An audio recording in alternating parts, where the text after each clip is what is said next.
Bonjour à tous et bienvenue sur Novita TV. Un immense merci à nos abonnés loyaux pour leur soutien constant. Si c'est votre première fois ici, nous sommes ravis de vous accueillir. N'oubliez pas de vous abonner et d'activer les notifications pour ne rien rater de nos nouvelles vidéos. Rejoignez notre fantastique communauté et ne manquez aucune de nos passionnantes aventures. Votre soutien est essentiel, alors cliquez sur s'abonner et partez avec nous. Salutations, chers membres de la famille, et bienvenue. Aujourd'hui, nous allons examiner les attentes de Paul Kagame vis-à-vis des décisions des Américains. Nous allons donc nous plonger dans ce sujet principal. Bienvenue à Jean-Claude Miro dans la famille. Maroy Paulin garde le cap. Celui qui attend trop des autres finit par perdre son propre souffle. Kagame scrute Washington comme un élève qui attend la correction de son maître. Mais quand on dépend des décisions des autres, on finit toujours à genoux. Avant cela, permettez-moi de vous fournir quelques informations concernant la situation sur le terrain. En dépit de la prise du Vira, les Wazalendo n'ont pas prononcé leur dernier mot. Ils intensifient leurs offensives contre les positions rwandaises afin de les dissuader de s'emparer des hauts plateaux de Fizi. Sosten Kazanzu à Kinshasa. Celui qui croit avoir gagné trop vite finit par découvrir que la partie continue. Uvira n'est pas la fin du match. Les Wazalendo montrent que même après une perte, la résistance peut rallumer le feu. Accueillons chaleureusement Papa Patrick Bolima à Kisangani, ainsi que Boniface Ndamira John. Pour nos nouveaux visiteurs, nous vous souhaitons la bienvenue et vous encourageons à vous abonner. Aimez et partagez cette vidéo en signe de solidarité. Godefroid Kilolo à Kasangulu, celui qui salue sa famille construit déjà une armée invisible. La solidarité commence par un salut. Papa Patrick et les autres deviennent des piliers invisibles de cette lutte. Chers membres de la famille, nous savons que l'armée rwandaise est une force qui ne se bat pas directement sur le terrain, mais qui utilise des ressources financières pour tenter d'acheter la loyauté de certains officiers des forces armées de la République démocratique du Congo laissée par Joseph Kabila. Bonaventure, Amisi Mwenga, celui qui achète des loyautés finit par perdre des batailles. L'argent est leur arme, mais la loyauté achetée ne dure jamais. Les FARDC infiltrés sont le vrai champ de bataille. Chaque fois que cette armée rwandaise est confrontée à des combats au corps à corps avec les jeunes Wazalendo, elle peine à faire la différence. Par conséquent, elle explore fréquemment d'autres tactiques, notamment la corruption des officiers des FARDC, pour obtenir des renseignements sur les positions clés et le nombre précis de combattants avant de déployer ses drones. Cela signifie que, sur le terrain, ce ne sont pas les Rwandais qui mènent la danse, mais bien les Wazalendo. Pauline Onauchu à Kisangani, celui qui danse avec des drones oublie que le courage ne se télécommande pas. Les Wazalendo imposent le rythme. Les Rwandais, eux, préfèrent payer des informateurs et envoyer des drones. Mais sur le terrain, la vraie danse est celle du courage. Cependant, le dilemme réside dans le fait que, tandis que l'armée rwandaise utilise des drones kamikazes, les jeunes Wazalendo peinent à se défendre car ils manquent de matériel adéquat pour les abattre. Conséquemment, lorsque ces drones s'approchent, ils sont contraints de se replier. C'est ce qui explique pourquoi l'on observe souvent que les Wazalendo ont perdu un village dû à l'équipement supérieur de l'armée rwandaise. Claudia X, Mukwitangola à Luanda, celui qui affronte un drone avec une pierre finit par courir plus vite que le vent. Les Wazalendo ont le courage, mais pas les armes. Les drones kamikazes transforment chaque village en cible facile.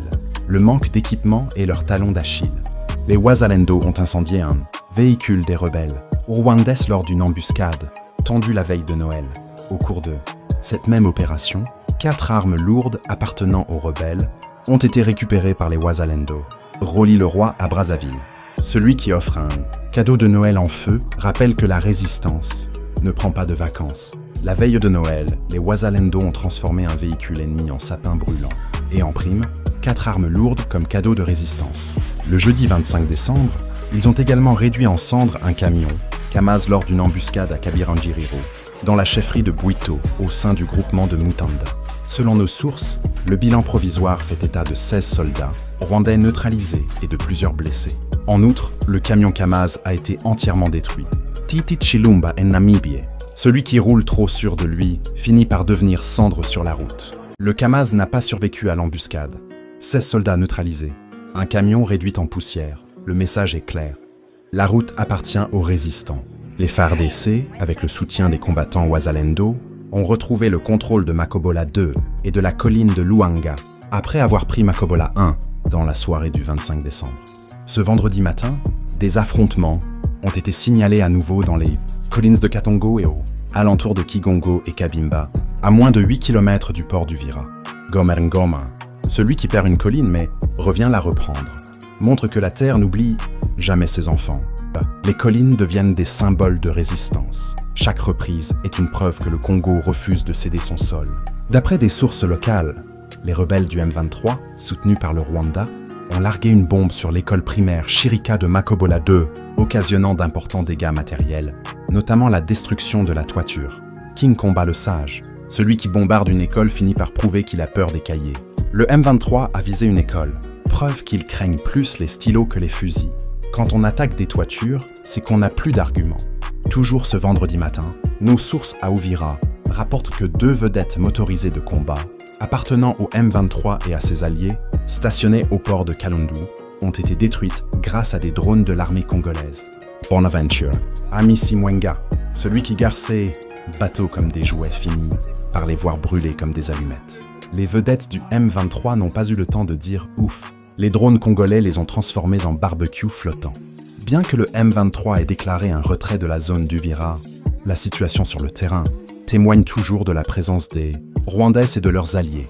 Des colonnes de M23 et de l'armée rwandaise, venues de Bangwe, se sont repliées vers la colline de Luanga, puis ce matin vers Kigongo, une colline dominant le premier village après Uvira. Ces rebelles ont fui la puissance de feu des Wazalendo lors des affrontements de ce mercredi à Makobola 1 et ses environs.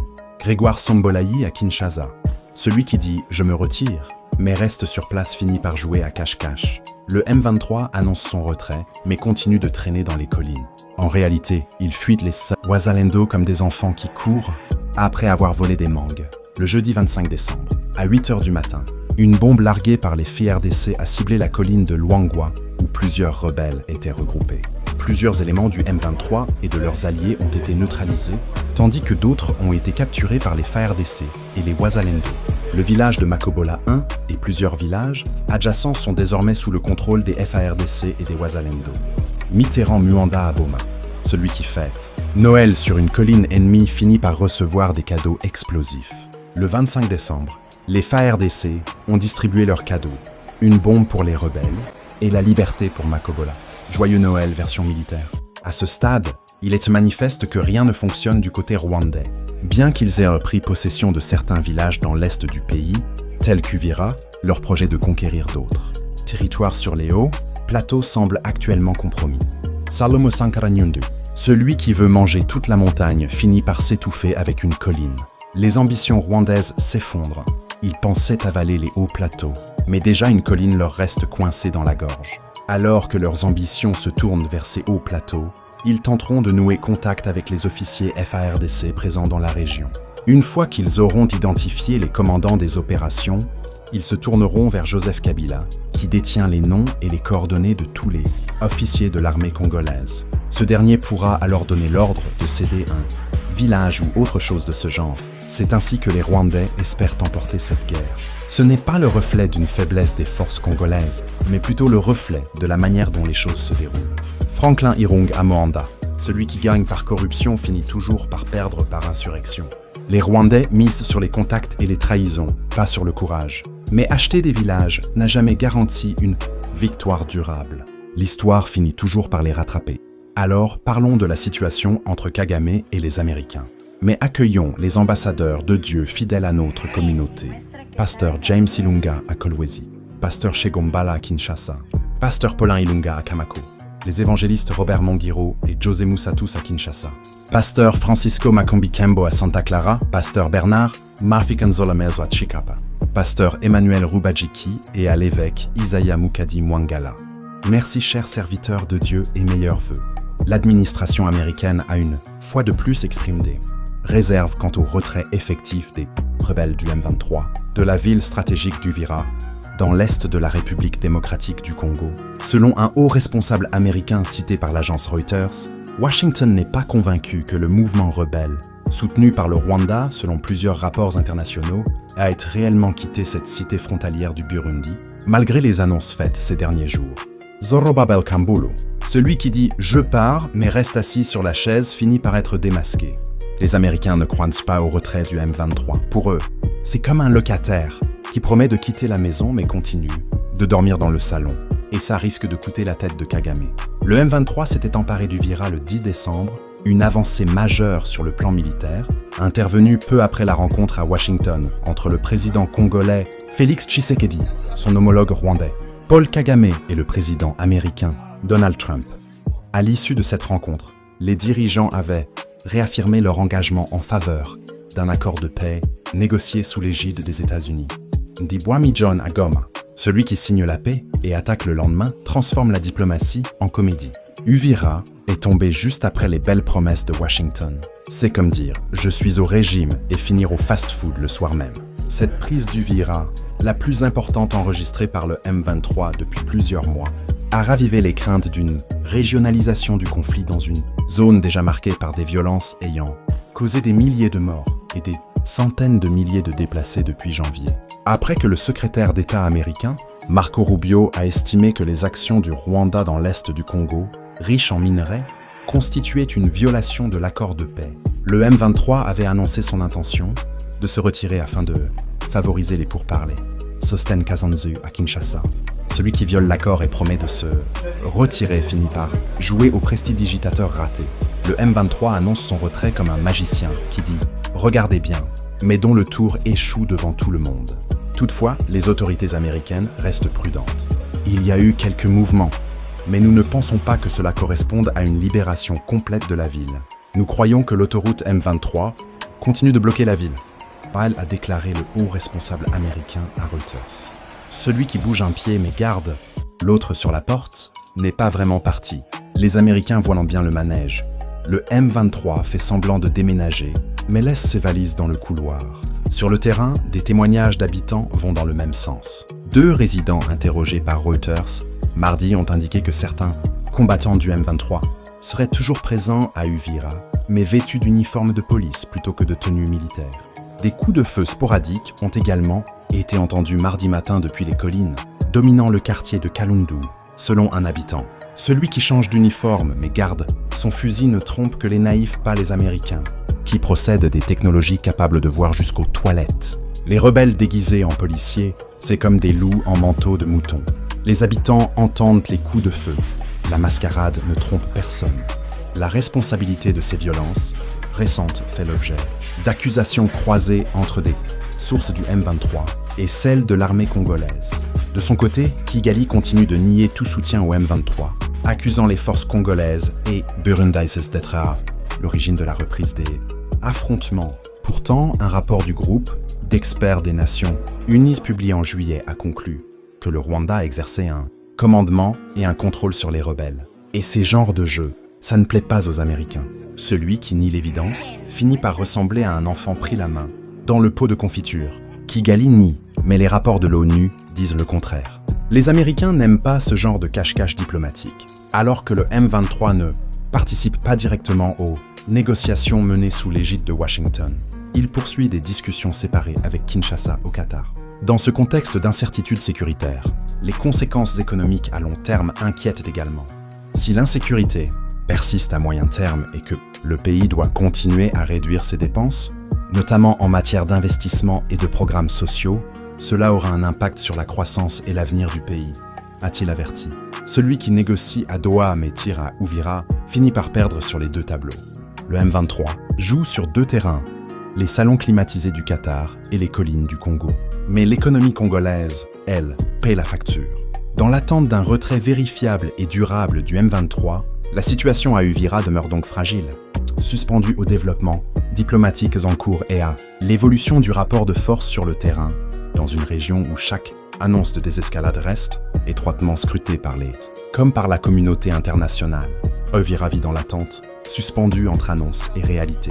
Les habitants scrutent chaque geste, comme des spectateurs fatigués d'une série qui n'a jamais de dernier épisode. Cependant, dans tout ce stratagème théâtral, que Paul Kagame s'efforce de jouer avec les Américains, il court le risque sérieux de se brûler les ailes. Paul Kagame est un individu qui a une connaissance approfondie du fonctionnement américain, Donc, s'engager dans de telles manœuvres avec eux ne semble guère sage. Celui qui joue avec le feu finit toujours par sentir la fumée. Kagame croit maîtriser le théâtre américain, mais sur cette scène, les acteurs secondaires finissent souvent en coulisses, brûlés. L'histoire de l'Angola et de Savimbi est familière à Kagame. Les Américains, lorsqu'ils exploitent une personne, doivent être abordés avec la prise de conscience qu'ils possèdent également des limites et qu'ils dictent le tempo. Lorsque l'on tente d'initier des démarches au-delà de ce qu'ils envisagent, on devient une menace à éliminer. Et lorsque les Américains décident de se débarrasser de quelqu'un, cela se termine toujours sur une note désastreuse. Les tyrans comme Paul Kagame semblent vouloir ignorer cette réalité.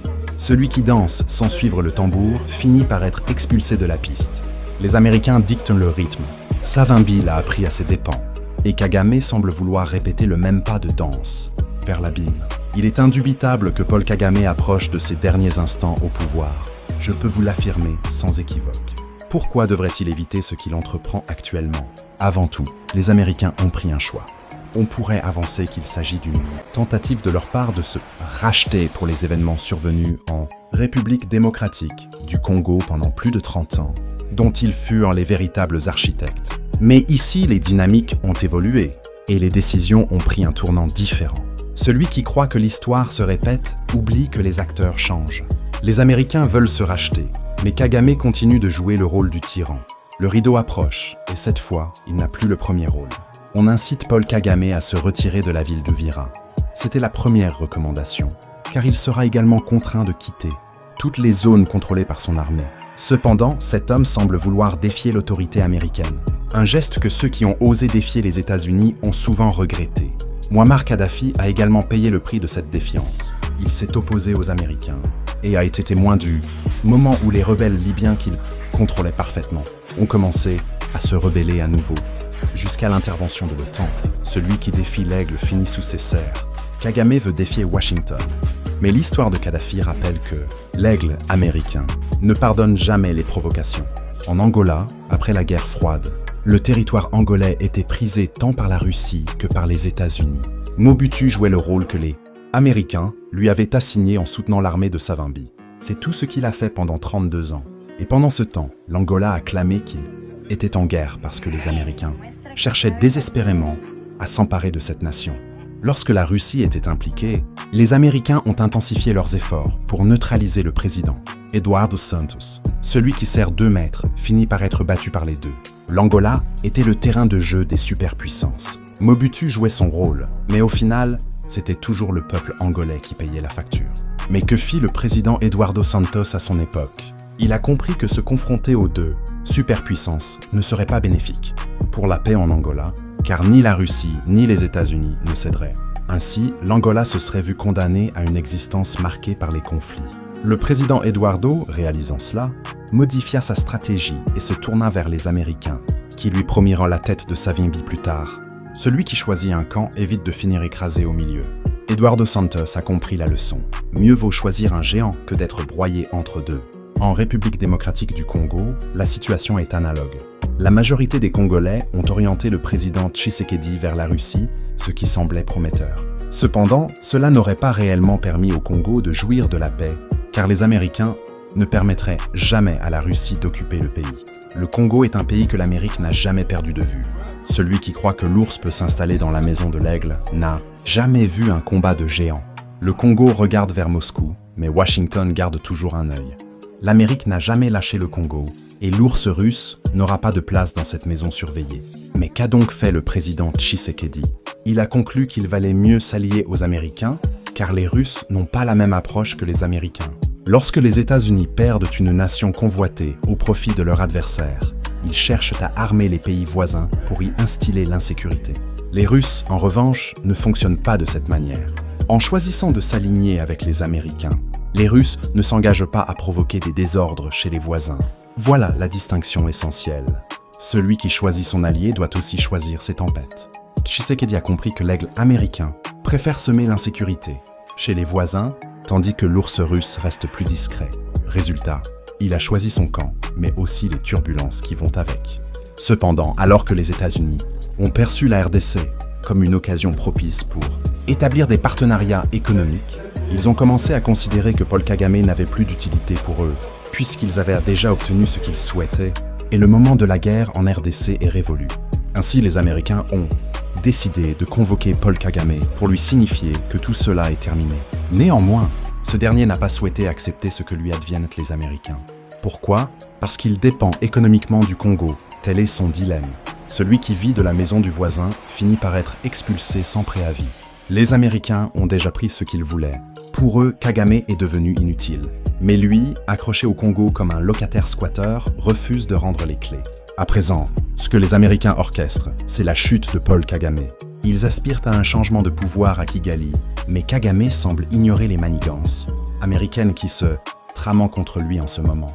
Tandis que des manœuvres sont déjà en cours à Washington, les Américains planifient méthodiquement la mise à l'écart de Kagame du pouvoir dans la région des Grands Lacs. Cela représente une réalité difficile à saisir pour un despote. Celui qui ne lit pas les signes finit par tomber dans le piège. Washington prépare déjà le scénario de sa chute.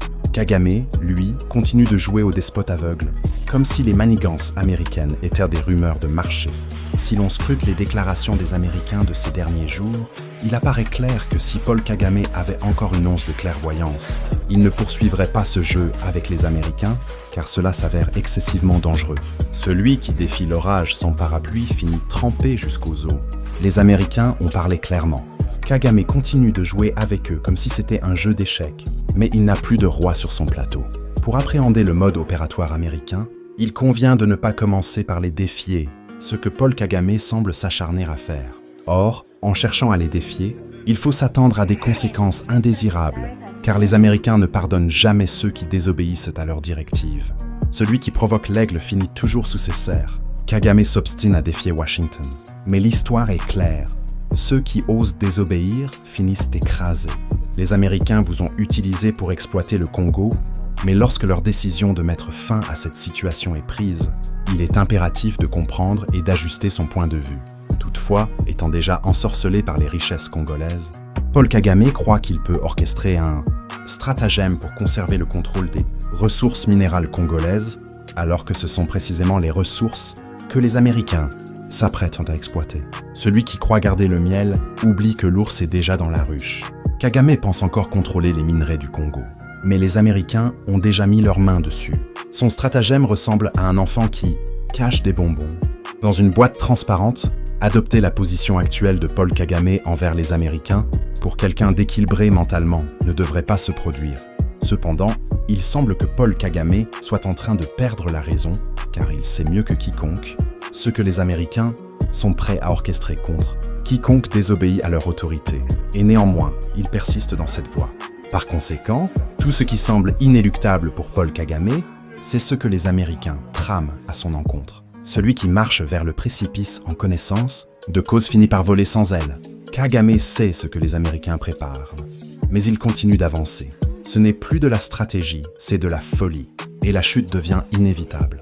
Merci infiniment d'avoir regardé cette vidéo jusqu'au bout. Nous espérons que vous avez trouvé notre contenu aussi passionnant qu'enrichissant. Votre engagement signifie énormément pour nous. Alors, si cette vidéo vous a plu, n'oubliez pas de la liker, de la partager avec vos amis et de laisser un commentaire ci-dessous. Un grand merci à nos fidèles abonnés pour votre soutien continu. Vous êtes la force qui nous pousse à continuer de créer et de partager. Et si vous êtes nouveau ici, bienvenue dans notre communauté. Nous serions ravis de vous compter parmi nous. Alors n'oubliez pas de vous abonner et de cliquer sur la cloche pour ne manquer aucune de nos futures vidéos. Rejoignez la communauté Novita TV et ensemble, continuons à explorer, apprendre et grandir.